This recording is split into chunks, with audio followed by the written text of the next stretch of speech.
There really aren't, I can tell you, in all of medicine, not that many doctors who can go to bed at night time knowing that on that day, the research that they did resulted in perhaps 500, perhaps 1,000 women having their lives saved or dramatically prolonged. It's an extraordinary achievement. And any of you who are familiar with the story of his work, from either the movie, which I know he blushes when I mention, Living Proof, or from the book, Her2, or the other more recent book, The Emperor of All Maladies, will understand that there was something unique about this achievement as well. There are lots of things which happen in medicine because lots of people make a little advance and a little advance on top of that, and things get a little bit better. There have been very few times in medicine when most of the established thought was lined up on one side of an argument and was wrong. And one person on the other side of the argument was right.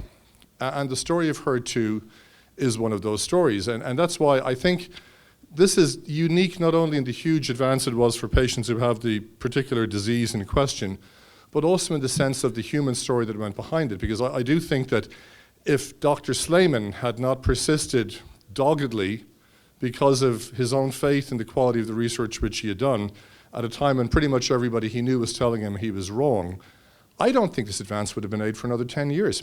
I don't think it would have been made maybe for another 15 years. The kind of modern scientific tools we have, which would have inevitably led to its discovery, have really only come on stream in the last couple of years. And I think it's very likely that this whole field was advanced 10 to 15 years by the talent and the persistence and the brilliance of one man. And we're lucky to have that man here tonight with us. And his role in Ireland has been immense. We got access to Herceptin in this country substantially ahead of other European countries because of our involvement with trials that Dr. Slamon led. And he had great faith in the local investigators and the local network here, and was very generous in coming here on multiple occasions over the years to help us advance the agenda of cancer research in general and breast cancer research in particular. So I think not only do women with breast cancer and their families and the children they have who they mightn't have otherwise had owe him a big thank you, but I think our society owes him a big thank you for what he has done for this country and for training our young scientists over the years. He certainly had a huge personal impact on me. I met him first when I was 40, and I often describe it as a road to Damascus-like conversion. The whole focus of my research career literally changed over a period of a few days that I had the opportunity of spending with him here in Ireland in the late 1990s, and it had a powerful impact on the way cancer research developed in this country. Anyway, you've heard enough of me prating on. It's so nice to see so many friends and clients, graduates of Herceptin, past pupils, people that are just interested in the field here. And I'm going to hand over to Dr. Slamon, and I'm going to let him entertain you and regale you over the next about 3/4 of an hour. And I just want to say that we're going to be a little bit tough on this. I need to get him leaving here pretty sharply at about 8 o'clock tonight. So if he can try and time manage that and maybe leave a little time if people want to come up and shake hands with him afterwards, but we do really want to get out of here soon after 8 o'clock. So ladies and gentlemen, from Los Angeles, Dr. Dennis Slamon, thank you very much. Thank you, John, for those extremely kind words. I think you would be the envy of campaign managers in the U.S. presidential election. I really do appreciate what John said. You could believe about half of it. I was very fortunate to be involved in the research that I was involved in, and well, we've gotten a lot of credit for what's happened. It is in no way done by a single individual. I have been surrounded by talented physicians and scientists who have worked on the project, and then I've had the good fortune, as John's already pointed out, to collaborate with physicians around the country and around the world. And in fact, I think you would be pleased to know that we were collaborating very early on in this story of Her2 and Herceptin with Irish physicians and scientists and the group from ICORG to actually do some of the definitive testing to show that this approach really could change the outcome for women who were challenged with a particularly aggressive subtype of breast cancer. So let's talk a little bit about that, and I'll tell you a little about the journey and how we learned some of the things we learned. And again, we get a lot of credit, and I would love to tell you there was some incredible insight that we had that no one else had, and there was some incredible aha moment. But really what we did was a pretty logical progression of following obvious data that was sitting in front of us. And the obvious data that you can start with is the fact that women who have this disease have extremely varied outcomes. And that's not because woman A is lucky and woman B is unlucky, or one has a good doctor or a bad doctor. Certainly that occurs from time to time. But the reality is, we made the assumption that because it was breast cancer, it was one disease. And we now know very well that that is not the case. That breast cancer is a spectrum of malignancies that occur within the breast. And really the only thing all breast cancers share in common is the organ in which they arose. And what we've learned in breast cancer has really revolutionized our understanding of cancer in general, in the sense that this is not going to be restricted, it certainly is not restricted to breast cancer, that this heterogeneity is going to be seen in all the major malignancies and some of the rarer malignancies that we deal with, in that there's a molecular diversity in how a normal cell gets converted to a malignant cell. And it isn't simply one road to Rome. There are many ways to transform a normal breast cell into a malignant breast cell, and depending on what path has been taken, the breast cancer can and will behave very differently. So that should have given us a clue that the one-size-fits-all approach that we had been taking traditionally wasn't going to work, and that we were dealing with something that was a bit more diverse than a single disease. Now, breast cancer had an advantage in the sense that we knew, believe it or not, from as early as 1898, 1899, that there may be two forms of the disease, in the sense that there was a simple experiment done very nearby over across the channel in the UK by a surgeon who recognized that this certainly was a disease that occurs mostly in women, and perhaps there was a hormonal control of this disease of some type. So he saw a young woman who presented to his clinic with metastatic breast cancer, and he decided to do something that was experimental, and that was to remove the ovaries, the source of hormone. And when he did this, there was a dramatic and spectacular response, with the disease that had been involving all these other sites simply melting away by removing a major source of hormone in this woman who was still premenopausal and the ovary was still functioning. And this case was written up and published and got a lot of attention. What probably got less attention was a case that came very soon thereafter that presented in a very similar fashion. Looked the same, breast cancer, metastatic, and he did the same thing. He removed the ovary and nothing happened. The disease stayed and progressed and marched right through, which meant that certainly there was one type that seemed to be manipulated by hormones and one type that was not, and that gave the clue that there may be two subtypes. But it really wasn't until the late 1950s, early 1960s, that Elwood Jensen and his investigators, his colleagues at the University of Chicago, as well as some other investigators around the world, discovered that there were things called estrogen receptors that were very rich and present in some types of breast cancer and were not so rich or present in other types of breast cancer, and that modulation of this pathway by blocking hormones. The easiest way was what Beatson did with surgery way back when, but there were then drugs that ultimately came, like drugs like tamoxifen or the aromatase inhibitors or Faslodex, drugs that are commonly used today, that could block different parts of this pathway. And then when that happened, some women responded quite well, whereas others did not. Not a lot happened in terms of further defining that diversity until much later. But let's talk about how that diversity arose. I already told you that this issue of not a single road to Rome is what's playing a major part of this story. And the frustration I think a lot of people have is when they look at incidence of cancer, they see that, well, we're improving outcomes, certainly, for many subtypes. There appears to be an increase in the incidence of some cancers. Now, globally, breast cancer affects about 1.5 to 1.6 million women yearly. And there are some 550,000 deaths each year from this disease. So it remains a major health problem. But there is a sort of perverse paradox here, in the sense that it looks like the disease is growing in various areas, when in fact what is happening is other areas of medicine is doing much better, so women are living longer.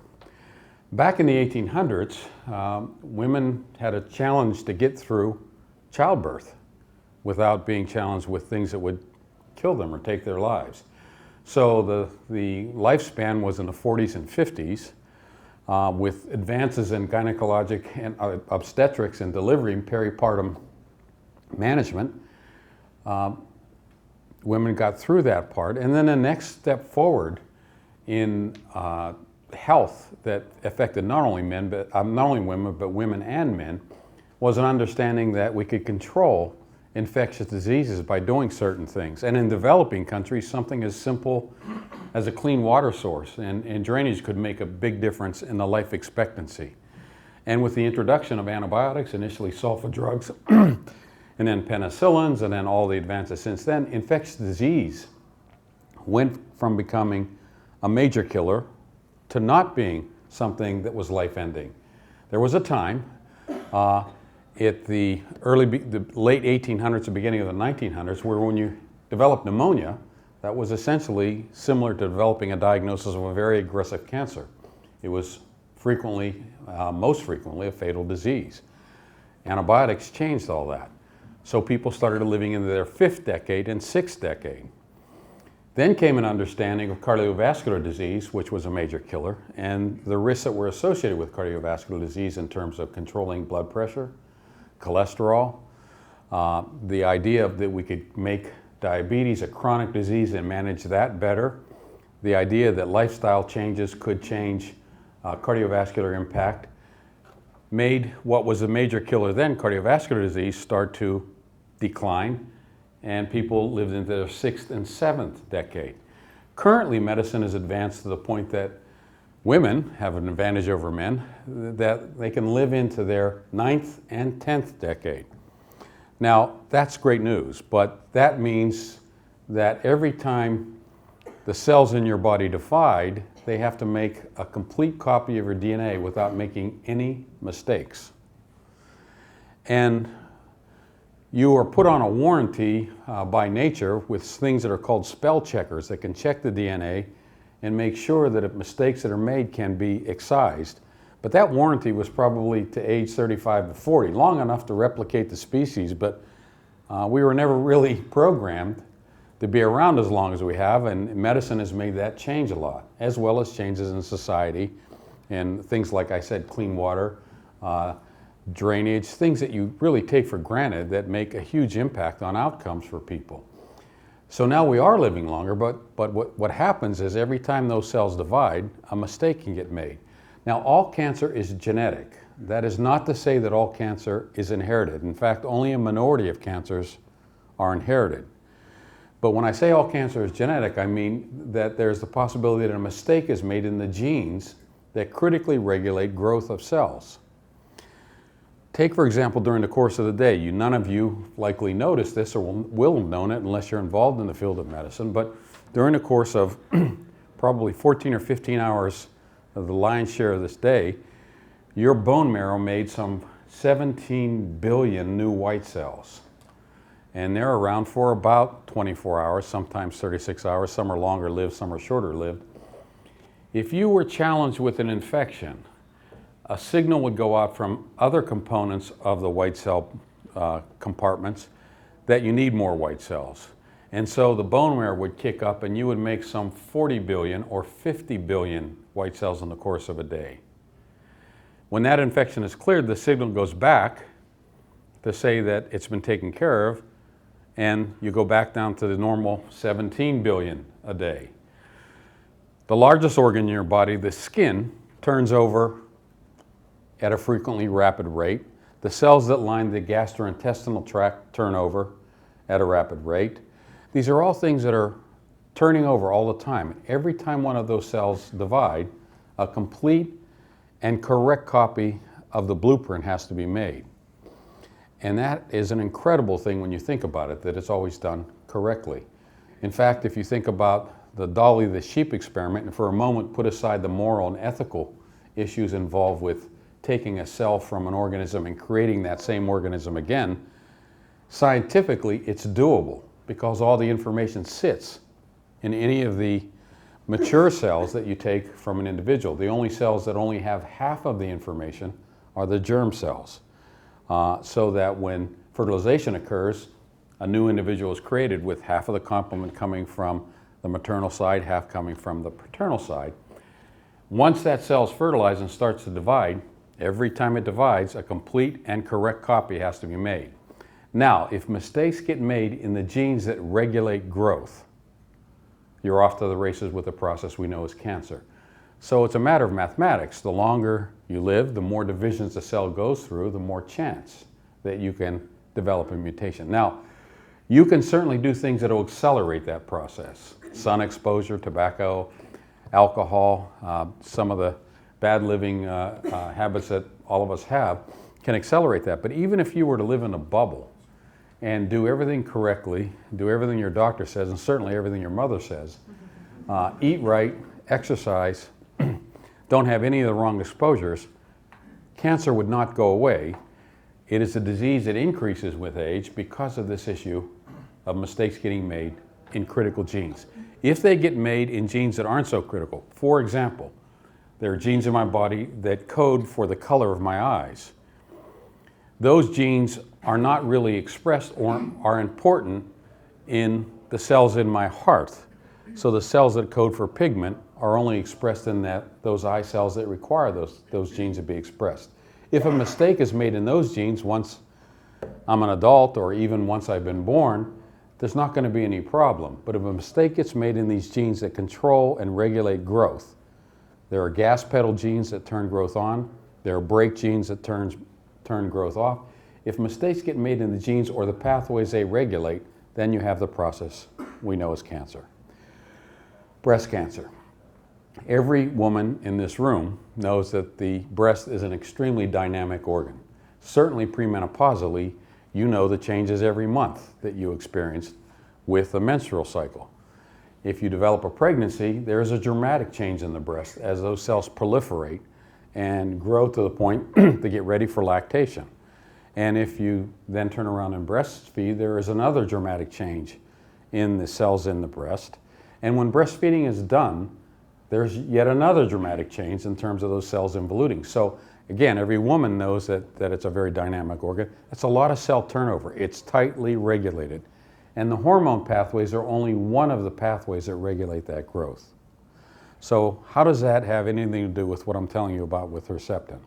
Well, we were fortunate enough to be involved in some research back in late 1986 that we published in early 1987, where we were simply taking the approach, and again, that's why I said there's no aha moment here. We said, let's start to look at the genes that regulate growth in various human cancers and see if there are any consistent changes in a significant percentage of any of the diseases that we wanted to look at. And so we were looking at the time at a number of diseases, not just breast cancer.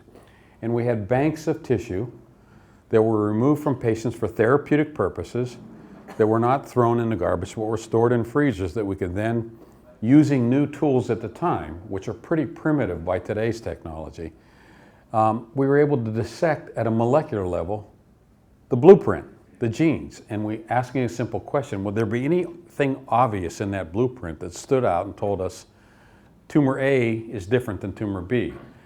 And we were walking through the different tumors when we came to a group of breast cancer specimens from our bank, and we found in that experiment that about 27% had a mistake in the blueprint, where the Xerox machinery that copies that blueprint every time a cell divides got stuck on a part of the genome and made too many copies of a certain region of a particular chromosome. And it only happened in the breast cells. It wasn't something that was inherited. It wasn't something that was all over the body, just in those breast cells when they were turning over, when they were dividing. Why it happens, we still don't know. Although there's a lot of research going on that, because obviously if you understood why it happened, you could think about prevention strategies. But the fact that it did happen showed us that there was a group that had the alteration. Now, one of the hallmarks of cancer, once it occurs, once the first mistake is made, is the instability grows. The spell checker, if you will, becomes less efficient in the cancer cells, and more mistakes get made and more mistakes get made, and they pile up on one another. But this was an early mistake that we found in this subgroup of breast cancers, and we had the outcome data for these patients who had been treated with the one-size-fits-all approach. And those are still important approaches in terms of the mainstay of surgery, removing the cancer. Some get adjuvant hormonal therapy, a lot of the things I told you about earlier. Some require adjuvant chemotherapy, but clearly the outcomes were different. And what we found when we looked at those women who had that alteration was their tumors were much, much more aggressive. When they were treated with the one-size-fits-all approach, they unfortunately had recurrences much more quickly, usually within 2 to 3 years. And frequently when those recurrences occurred, they would respond to none of our standard therapies, and they would succumb to the disease. So that told us that this subgroup behaved differently. And it was the HER2 gene that was at the center of this mistake that got made. So it became logical to think it might be a target, but first we had to prove that that would be the case rather than empirically just trying to shoot at it. So what we did was went back in the laboratory, because the technology existed at this time, to clone the gene out of a patient who had this alteration, and simply take human breast cancer cells in the lab that came from patients who did not have this alteration, and we introduced multiple copies of the gene. In other words, we mimicked in the lab what had happened in some of the patients, and then ask, how do those cells behave? And how does their behavior compare to the cells that were from the same original patient that didn't have the alteration that were growing in the lab? How did it compare, the two different, basically identical twins, except one had it and one did not? And sure enough, when we put in this alteration, the genes grew much more rapidly, the cells grew much more rapidly. They were much more capable of forming tumors in experimental mice. Those tumors were much more metastatic. They had lost the regulation, any regulation from the hormonal pathway, and they basically were growing in a way that made them behave much more aggressively. So that told us that this was a logical target. It wasn't just a flag or a marker of a bad breast cancer, but it was associated with a bad breast cancer because it was playing a direct role in causing that behavior. That made it a logical target. The good news was that this gene made a protein that sits on the surface of the cell, with part of it sticking out and part of it in the inside. So those of you who have enough gray hair like me remember television antennas. So think, if you will, for a moment, that this protein was like a television antenna on the roof of a house. In this case, it's on the outside of the cell, receiving signals from the outside, in this case growth signals, telling the cell to grow, and transmitting it through the wiring to the television set, or in this case the nucleus that controls division. And the more of this receptor you had, the more growth that these cells underwent, and the more aggressively it behaved in that growth. It increased their ability to have motility and to move, their ability to move outside the organ of origin, the breast. And that led to the fact that these tumors were behaving more aggressively. So what Herceptin is, at the end of the day, is simply an antibody directed against this protein that would sit like a, if you will, a lead blanket over that antenna and stop its ability to signal down through the cell. And it should, in theory, stop the growth of those cells if we were right. So back to the laboratory, got the antibody, put it into cells that had the alteration, and put it in the cells that did not have the alteration. In the breast cancer cells that did not have this alteration, the antibody had zero effect. Didn't inhibit their growth at all. They grew at a slow rate, but they grew. They could form tumors, again, at a slow rate, but they formed tumors. The HER2 positive cells were completely suppressed by the antibody, and they stopped growing in a petri dish, and they couldn't form tumors in an experimental mouse. That was the sum total of the data that we took to the US FDA and asked for permission to enter phase 1 trials. And they looked at the data, looked at the protocol we developed in the process we call clinical research, and said, okay, you're approved under tightly regulated conditions to try this in patients. And these are patients whose tumors had this HER2 alteration, who had failed our traditional therapy. And the true heroes, or in this case heroines in the story, are not any of us physicians, but the women who volunteered for those phase 1 clinical trials. And phase 1 clinical trials is when you first put something in a human being. You have put it in cells, you have put it in mice, you've put it in 2 or 3 different species, including perhaps sometimes primates, before you get into humans. And that's about as good as you can get before you can get into humans. And if you see any major toxicities, the program's dead. But if you don't in those other living species, you can move into human studies. But there are things that can happen in humans that didn't happen in the subhuman species, and the patients are informed of that, and yet they volunteered for the study. Even worse than the HER2 story, we were instructed, correctly instructed I should say, by the US FDA that we had to start at doses for this drug in the women who volunteered for the studies. We had to start at doses less than we gave a mouse. So we were giving women who were 65 kilograms less than we gave a 30-gram mouse. Why would we do something that stupid? Well, the reality is, remember what I told you, the gene's a normal gene. It's found in normal tissues. It's expressed throughout the body, including the lung, the kidney, the liver, the entire gastrointestinal tract, not just normal breast cells, but all those other cells that are critical to life. And so the concern was there might be toxicity. But why I tell you that the true heroines in the story are those women is we had to tell them in the informed consent process, we're going to be using doses that might be toxic because we don't know what this drug does in humans yet. But we're pretty sure that it's less than anything that would be effective. And to a person, they said, it's okay, I understand what you're saying. This might not help me at all, but it could help the next person if it works. And those are not subjects, those are colleagues. Those are partners. And they deserve as much credit as any of us who did this work. So we went ahead in this group of 20 women, and we started at doses less than we gave a mouse, and we saw no toxicity, and so we were allowed to graduate to the next dose in the next group of women. And these are usually 2 or 3 women per group in the clinical trial, till we got to the highest dose. And the highest dose, we saw no toxicity still, but we had consumed all the antibody that Genentech at the time was willing to make, because they never believed this was going to work, despite what they talk about now. Early on, they thought this approach would not work, but as they start to see the data come in, they began to become more convinced that this could be real.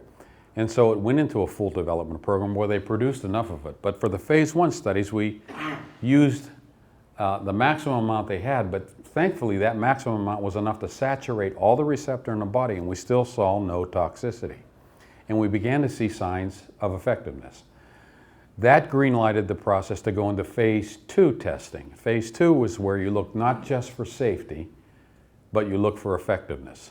You continue to look for safety, you continue to monitor closely for safety, but you start to do a big enough experiment at the right dose to see, will it turn the disease around? And in those phase 2 studies, we really began to see that the drug by itself, with nothing else, could have a response in patients and make the tumors decrease or completely go away in some patients.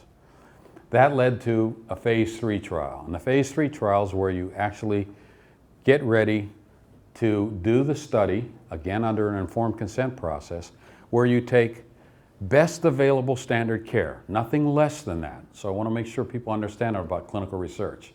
The very least you get is the best available standard care, compared to something that is at least that good as far as you can tell, plus the new therapeutic. And that's what we were allowed to do. And when we did that, we found that we could improve the response rates in these HER2-positive breast cancers by more than 50%.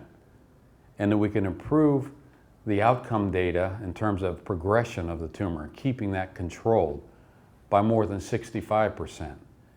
And that ultimately we could improve survival in these women. And that is what, in a small group of some 460 women who were in that phase 3 trial, got the drug approved by the US FDA. It didn't require a 3,000 or 4,000 patient trial.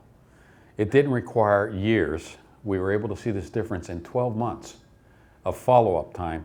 The curves of best available standard treatment versus the new treatment split apart. That told us that the drug worked. When the file was submitted to the FDA, it was submitted in April, it was approved in September. At that time, that was the most rapid approval ever given by the US FDA for a drug in cancer because the results were so telling. Now, the only thing we did see, which was a new safety signal, was that when we used this drug with a particular standard drug that we use called Adriamycin, which many of you may have had, is a standard and effective drug for breast cancer, but it was combined with Herceptin, one of the side effects that are known with Adriamycin increased between 3 and 5-fold. And it's a side effect that's rare, but when it happens, it's a tough one. It's congestive heart failure. That doesn't mean the patients dropped over or had heart attacks. It means the pumping action of the heart worked less effectively. And that's because HER2 and the protein it makes plays a protective role against challenges that come on the heart. And Adriamycin is a drug that challenges the heart directly. It's one of the known side effects of Adriamycin. So in collaboration, again, early on with investigators here in Ireland, when everyone used Adriamycin, we said maybe the way to use Herceptin is with a non-anthracycline, non-Adriamycin regimen. Many investigators again said, you're crazy, this isn't something you should do, it's not ethical, you're holding back something that might be effective, and yet your physicians here were willing to, under the informed consent process, do this. And sure enough, when we did that, this congestive heart failure problem went away. So we removed the one major toxicity the drug ever gave us. That led to using the drug in early breast cancer, and that has now been approved for the initial diagnosis. And we know when we use it in initial diagnosis, the recurrence rates again decreased by 50%, and we've improved survival by more than a third. So moving away from the one-size-fits-all approach, we've now been able to improve outcomes for these patients who had a very aggressive subtype of breast cancer. Now, since the advent of Herceptin, there are even better blockers of the HER2 pathway that have been developed. And there are combinations of blockers that improve those numbers that I just told you even further. And there are patients who have metastatic breast cancer, which previously was not curable, and we can now take those patients, and indeed we have long-term survivors and some patients that we can say are in fact cured. In fact, the one good thing I can tell you about from that phase 1 study is the patients that went into that last cohort where we finally had the dose right. The longest living survivor ever treated with Herceptin is a lady who is now out 19 years with no therapy after having widely metastatic disease, including disease throughout her lungs, and she was told she had 12 weeks to live. At the time she entered the trial, that was probably a very realistic assessment. And within 9 weeks, the tumor completely responded. And at 18 weeks, we did CAT scans, and still there was no evidence. We gave her another few cycles and told her, look, at this point, we're off the reservation. We're thrilled that this worked, but we never thought we'd see this much this quickly. And she had been through a lot of therapy, and she said, if it's all the same to you, I'll stop at this point. If it comes back, can I go back on the drug? And we had in the informed consent at that point that was a possibility. So she stopped, and that was 19 years ago. She's never had anything since. So when you target the right pathway that's driving a particular cancer, then you really can make an impact and a difference. And that sort of rule of thumb is making its way through a number of human malignancies now. There's a rare type of leukemia called chronic myelogenous leukemia. There are about 4,000 new cases in the US of that disease each year. Globally, there are probably 16 to 18,000 cases in most countries in Western Europe and the US together. And there is a pill that you can take that blocks a different pathway, that where a mistake has been made when the Xerox machinery is copying it, and it makes a new enzyme that drives growth. And this pill blocks that enzyme. And we had been far along in the HER2 process at that time. Herceptin had come out. We had looked and seen that it would work. And I happened to be 2 months out of the year, I'm on the inpatient service at UCLA. I was on the bone marrow transplant service where we were taking patients who had this kind of disease, chronic myelogenous leukemia, and doing something that was the best available standard therapy, but was pretty horrific at the time. We were doing bone marrow transplantation in terms of giving them total body irradiation, giving them extraordinarily high doses of chemotherapy to try and kill the leukemia, and then transplanting back bone marrow from either another patient or ultimately They're some of their own stem cells that had been harvested, or autologous stem cells were their own, or those that came from other patients that had very similar genetic blueprints that could be transplanted in. And we could get probably about 40% of the patients through that kind of therapy, and we lost the other 50 to 60% of the patients just giving the therapy. Overnight, just taking this pill once a day made those leukemic cells go away. So we no longer needed to do transplantation or high-dose chemotherapy. There are subtypes of lung cancer where there's a particular mutation where a separate pill that hits a different pathway can make that disease completely respond. All of these are things that have happened just in the last decade or last 15 years to a decade, and it's because of the improvement in the technology of our ability to dissect the genetic information that's contained in a cell and find out where the mistakes are made and in what pathways those mistakes are happening that regulate growth processes, and then developing drugs against that. So the next time you hear that a clinical trial is somebody experimenting on you, it's true that it is an experimental trial, but be reassured that you're getting nothing less than best available care. And in fact, when you look at the outcome data, and this has been studied now, of patients who are just treated off clinical trial versus those that are treated on clinical trial, the outcome data is almost always better for the ones that are on trial. Now, they're followed very carefully when they're on trial. That may play some role in that, but clearly there are outcome improvements. And this is going to happen at an even more rapid rate. And it's because of what's going on as part of the collaboration we're doing with physicians and scientists here in Ireland, as well as collaborations going on throughout the world, as well as what's going on in other laboratories totally independent of us, that the field of cancer, in the face of cancer, is changing almost as we speak. The progress is rapid, it's quick, it's no longer over-promising, but there really is a substantive change in how we approach it. Now, for still too many patients, we don't have the most effective therapy, we don't have the right inhibitor of the right pathway, and we're still learning. But we now have the tools to ask the right questions to address that. So it worked for Herceptin in the HER2 story. It's worked now for other things since that experiment done just across the channel with something pretty empiric, like just removing the source of hormones that told us some might be driven by a hormone pathway. We're much more sophisticated now. It's been remarkable. John was talking about some experiments today, and he showed a picture of a karyotype. Now, karyotype is a picture of the chromosomes when they're getting ready to divide, so they all line up. And if there are gross alterations or big mistakes that have been made, you can see it by bands. So you take a photograph and you cut out the chromosome pairs and you compare them to one another, and you'll find these mistakes. When I started the HER2 story, we thought we were pretty sophisticated because we didn't have to do that. We could take a single clone gene and do something called a southern blot. It's not important the name of it, but it's where we look at the DNA and look at it one gene at a time. That was in 1986-87. Today, the people in my laboratory and the people in the laboratories here can look at 28,000 genes overnight. That's how fast the technologies move. They can look at what genes are expressed, how much is expressed, how little is expressed, what has been turned on, what has been turned off, and it's those kinds of things that are happening now.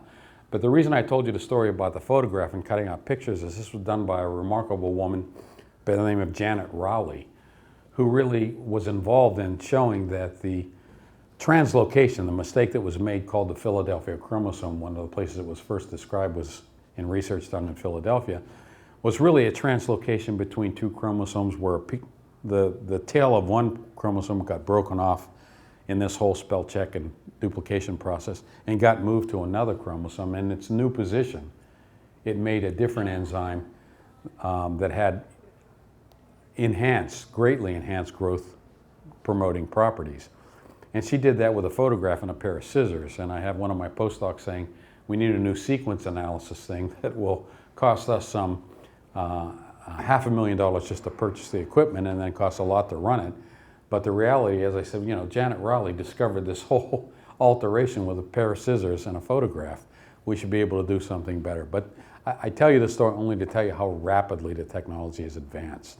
So that's good news for all patients who are challenged with this disease, cancer. And the prevalence of the disease that's so frightening to all of us in terms of seeing that prevalence grow is really a product of the fact that we're doing so well in other areas of medicine. So it's a reality that we're going to have to live with. We're going to be able to cure some cancers, and we're going to be able to turn some cancers which were previously lethal into chronic and manageable diseases using this new technology. But the good news is that that's happening as we speak, and it'll continue to happen at a pace that is extremely accelerated given the new tools we have. So that's sort of a snapshot of what's going on. I hope it wasn't too technical in some of the things we take it. This is a very educated lay public. The times I've talked with you before, everybody seems to be up on it. With the internet, I think people are sometimes better informed than their physicians. But the reality is, it's exciting. And it's an exciting time to be doing this work, and it's an exciting time to be bringing forward these new medicines and these new approaches. And I consider myself lucky, A, to have been involved in this story, and B, to have had the good fortune to collaborate with some of the investigators that I've had the chance to collaborate here in Ireland. So I'll stop at that point. I don't know, John, if we're at the time limit, and we'll address any questions.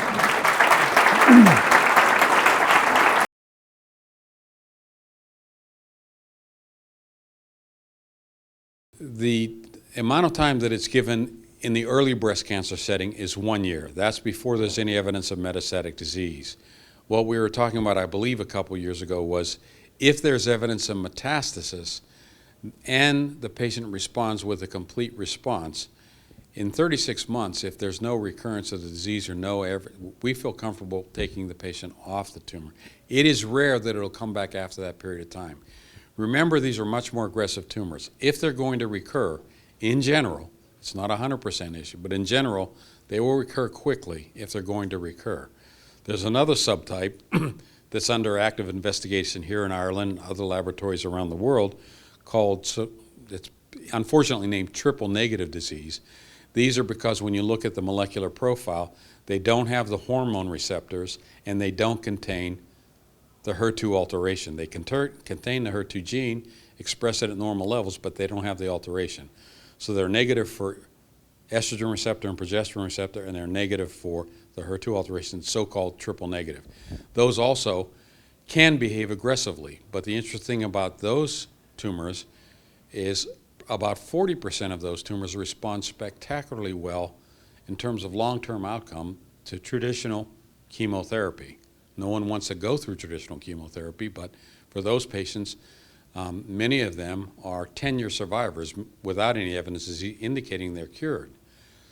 However, 55 to 60% of those patients will recur within usually 2, at the longest 3 years. So they're very much like the HER2 subtype. They're very aggressive. And when they do recur, we don't have a targeted therapy yet for them. There are many things that are being tested as we speak. They will march through the standard therapies and not respond to everything. It's the bad clinical behavior of those tumors that make the whole group look bad, because today we still don't know how to differentiate the ones that will do well with chemotherapy versus those that are going to recur quickly. There's a lot of work going in dissecting the genome, like we talked about, studying the pathways to find out if we can differentiate those two groups. When we get to that point, we'll know where to apply chemotherapy and where to take the remaining patients and do something different, because chemotherapy is not going to work. Right now, though, it's still the same recommendation in terms of what we do in metastatic disease. John, what do you do with your patients that are long-term complete remissions? It's always the dilemma. The rule of thumb we've tended to follow is stay on it for 5 and then we'll talk. There are patients who are on the phase 2 trial. Again, when the disease is fairly advanced is when you're eligible for the phase 2 trial. So it was metastatic disease, usually having failed most of the chemotherapy, who came in told by their doctor that our traditional therapies won't give you much time, but there's this trial that's open. They go on the trial, and they had complete responses, who I can't wrestle off the drug. I tell them, look, the disease is gone. We have no evidence multiple years. The longest one we treated was 11 years out. I said, we can take your port out. I like seeing you come in once a year, but you don't have to come in every 3 weeks for this infusion. I think your tumor's gone. And she finally, after 11 years, she got tired of making the trip from Bakersfield, California down to Los Angeles. The traffic got bad enough that she was willing to say, okay, I'll go off and we'll watch closely. And she's doing, I can tell you, she's doing well out now at 15 years with no evidence of disease. We would have taken her off at 3 years, but she refused to let us. I think what she didn't tell you, she was just using it as an excuse to get out of Bakersfield. But anyway.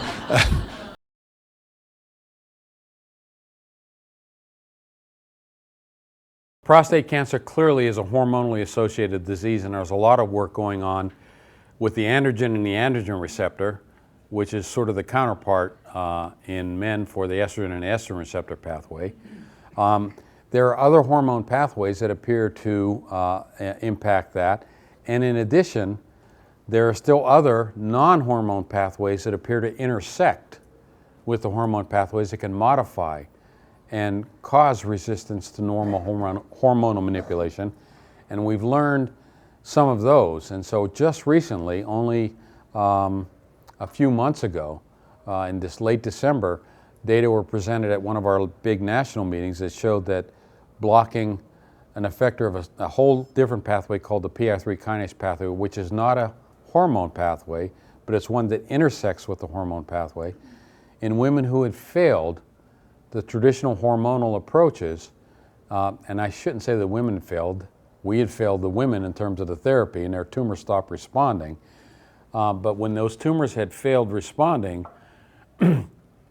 using an inhibitor of this other pathway along with the hormonal blockade reversed that resistance in at least half, if not more, of those cases, and has prolonged the outcome data. So that is now going to be pending before the regulatory authorities for approval very soon. The drug's already approved for a different disease, so doctors are using it for breast cancer now where it's applicable. But right now, there's a lot of work going on like that in prostate cancer, looking at the androgen pathway and corollary pathways. Endometrial cancer is another one that's hormonally regulated, and some types of ovarian cancer are also hormonally regulated.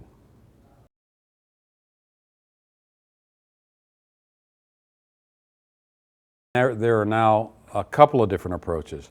There are things that are very similar to Herceptin, in fact something that is exactly Herceptin, except something is coupled to it physically.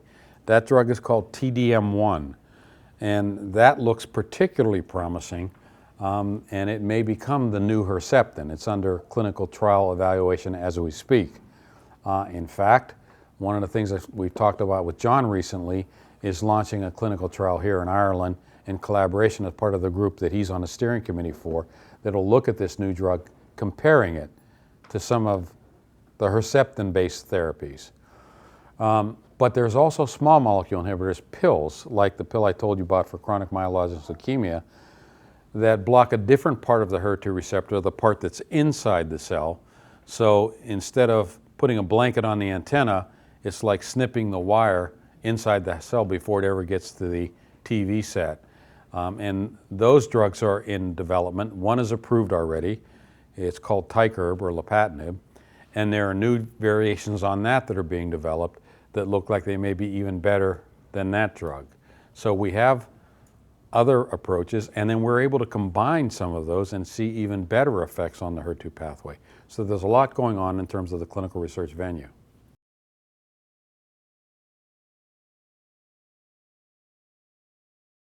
In general, if you're talking about neoadjuvant therapy, which is getting your therapy, your systemic therapy, the therapy that's meant to address any cells that have escaped the breast, if you get your systemic therapy up front, in general, patients still then go to surgery for the involved site. If it's simply a localized area of the breast, only that area of the breast is removed. If it's very large, and it all depends on the patient's preference in terms of cosmetic effect, if you have a very large tumor and removal of that area leaves a large defect, some patients elect to have reconstruction. But in general, the recommendation is that they do have the surgery after they have what's called neoadjuvant therapy. There are rare instances where there's no detectable tumor, but they still remove the site just in case, because you're not going to be able to know until you look under the microscope if there's still viable tumor cells there.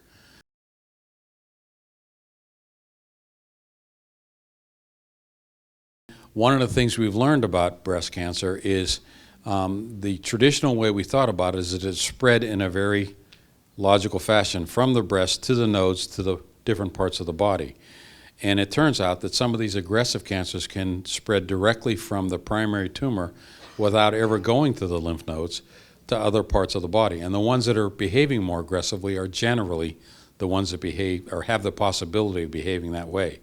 Now, I've already told you that some of the triple-negative breast cancers who get surgery and chemotherapy are long-term survivors, 10 years or better, which for triple-negative breast cancer can be considered essentially a cure. But our problem is we don't know how to identify that group from the other triple negatives that have very aggressive disease that spread without ever going to the lymph node. They can move, in fact, from a very small tumor that's even less than a centimeter and move to different areas of the body when they're wired to behave aggressively. So it all depends on how the tumor is wired as to how it's going to behave. So pertuzumab, these drugs have interesting names. Pertuzumab is a drug we looked at very early on. In fact, we looked at it at exactly the same time we looked at trastuzumab. It was in that first group of 9 antibodies that we tested in the lab. The reason that trastuzumab went ahead, it was a little better than pertuzumab in the mice, in the cells growing in the petri dish and in the mice. So that when the company decided to develop a drug, they went with the one that looked a little better. After it was shown that trastuzumab worked, they went back to those other 9 antibodies and they asked, if we add another antibody on top of trastuzumab, take one that maybe was a little less effective on its own, but still had some effect, add it to trastuzumab as long as it binds to a different part of the receptor, covers more of the antenna, if you will the outcomes be better? And again, at the same meeting that I told you where the observations were made about the hormone receptors, it was found that the combination of pertuzumab and trastuzumab was indeed better in patients who had disease that had progressed, and now that'll probably be, or it is being tested in the early breast cancer setting. So pertuzumab is another anti-HER2 antibody. Remember I said there are several things that are now being developed out there for HER2-positive disease, and including this drug TDM1 that I mentioned that we'll probably be studying with John. That drug will also be tested by itself and in combination with pertuzumab based on the recent data showing pertuzumab adds even more. The challenge we have with all these drugs, it turns out they're relatively safe. So the challenge we now have is their cost. They are enormously expensive. And it is something that is going to have to be dealt with at some point because it will be easy to break the bank in terms of medical coverage with the expenses some of these drugs carry. It's clear that the companies that make the drugs have to have a return on investment, and that's fair. But they've got to be priced at a point that they can be affordable by the healthcare systems, and that's going to be a challenge, especially when we start to combine some of these new targeted therapies.